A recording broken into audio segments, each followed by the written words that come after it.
Good morning, you guys. I know I still look sleepy, but I want to make this video before I get ready for church. I don't know why, but it still takes me 2 hours to get ready for church, even if I pick up my clothes. So, you guys, um, just like, I had a dream and I just want to share something with y'all. So last night I had this dream and, I was outside with a sister. I know we were supposed to be inside. And I almost want to say that my 86-year-old Jewish friend was there with me too, but I can't remember. I know I was outside with a sister, and we had planned on going inside to do like trade massages on each other, but we were walking inside a building. Um, we had already planned to stay inside, but we were walking inside this building that had stairs, I think, and in the sky on like a quarter part of it, you could hear thunder, and on a quarter part of it, it was like green auroras. And it reminded me about a brother's video that he suggested I watch. And I'm gonna have to go back and watch it today because I think it might have been his 3 Days of Darkness video. I don't remember. Now I gotta go back and watch it, and I just watched it. But it was thundering, and you might have thought that it was gonna rain, but it was green. Like a fourth of it was like green auroras. Like, what's going on? So we got inside the building, and then the next scene of a dream seemed like I was in a library and somebody held something behind the counter for me. And this library looks like a library by my mom's house, and we're supposed to go to the library sometimes. I don't know what that means. Maybe that'll play out in real life. um and also, it seemed as if, um in another scene, it seemed as if I was on a patio. I want to call it a court, like the outer court of church or something. And there was like a patio chair there. And the next thing you know, it seemed as if I was in the air or in space. Not like outer space, but it seemed as if I could see.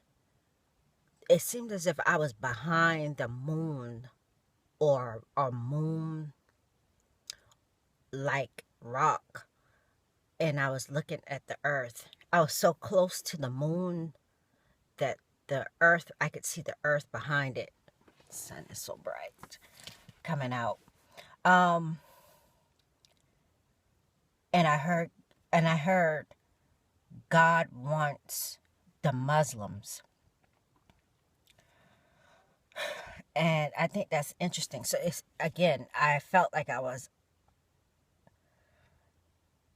like so close to a moon shaped rock. It wasn't like bright though. Um it just was like a rock, and I was behind it in the earth.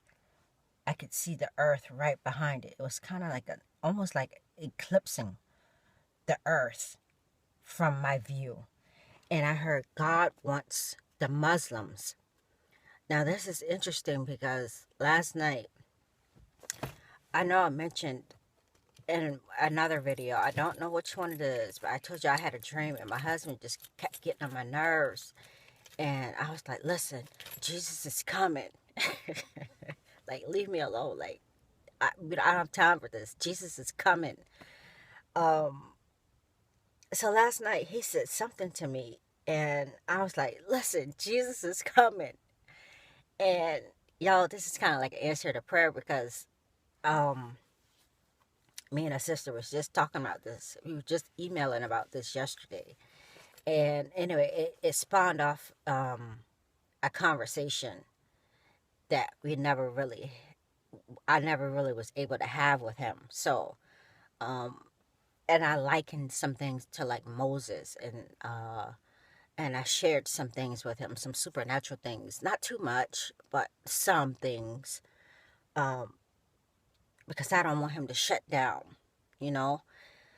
So I was like, I was talking about the lamb and the doorpost, and he's like, yeah, I remember, because he's Muslim, y'all, but they learn some of this stuff in the Quran because the Quran took some of this stuff from the Bible and twisted it. But, I can't remember if the Moses story is very much like it, but he was saying some things that made it sound like it was identical. And I didn't want to go too deep around down that rabbit hole comparing the two because he learned it from the Quran and I'm learning it from the Bible, and I don't want it to be tainted, if you know what I mean. So that opened up a discussion, but I heard God wants the Muslims. And so I guess I'll be praying for the Muslims. But it felt like I was up in the sky, like I was leaving. So I don't know, you guys. Um, Also, I got 1 minute. Um, I was commenting on Rhonda's video with some extremist Christian yesterday, and I typically don't argue with people. And and if they're my channel and we're going back and forth, and I feel compassionate enough um to explain, to continue to explain, just out of compassion, you guys, because that's what we're supposed to do. We're supposed to share the gospel. But this particular person, she pissed me all the way off. And I made it very clear to her because she was being very nasty and rude. And she's making it sound like nobody can go to heaven unless you're holy. And I said, well, what about the thief on the cross? He didn't have time to get down off the cross and go and sin no more, because she was using Bible verses. He didn't have a chance to get down and go and sin no more. And he didn't have time to crucify his flesh and become holy by your definition. He simply recognized who Jesus was on the cross, and Jesus promised him a place in the kingdom. So you trying to tell me that Jesus is a liar, and he tickled the ears of the thief on the cross? You know what I mean? She just pissed me off, y'all. Because God, this dream, what I heard in the dream was confirmation for me, y'all. It's the end days. God wants an increased harvest in the end days. Yes, we know that, he'll have more of a harvest during the tribulation, but what about that witch that God's calling out? They don't know nothing about being holy. What about the atheists? They don't know nothing about being holy. They might not even get to the scriptures about being holy. Yes, we're responsible for the things that we do know, and we're responsible for repenting of the sins that we do commit. But these are the very last days. God wants an increase. You're shortening the hand of the Lord by saying we got to be this, we got to be that, we got to be this, you got to know this, you got to know that. No. And she just kept saying, the thief on the cross was an exception. We are all an exception to Jesus, who was perfect, who walked this earth and did not sin. And yes, we should walk out our own salvation with fear and trembling before God. That lady pissed me off, and I was trying to defend Rhonda because she was on there being nasty anyway, and I can't take stuff like that. I just can't. So y'all pray for me. Shoot. And none of us are holy. None. We should strive to be. Pick up our cross daily. Renew our minds by the reading of our uh, reading of our word, and be transformed. So anyway, I don't want to get off on a tangent. You guys think about that dream and let me know if you have any insight. But that was really weird. But I think we fly soon. Bottom line. God bless y'all. I'm going to get ready for church, okay?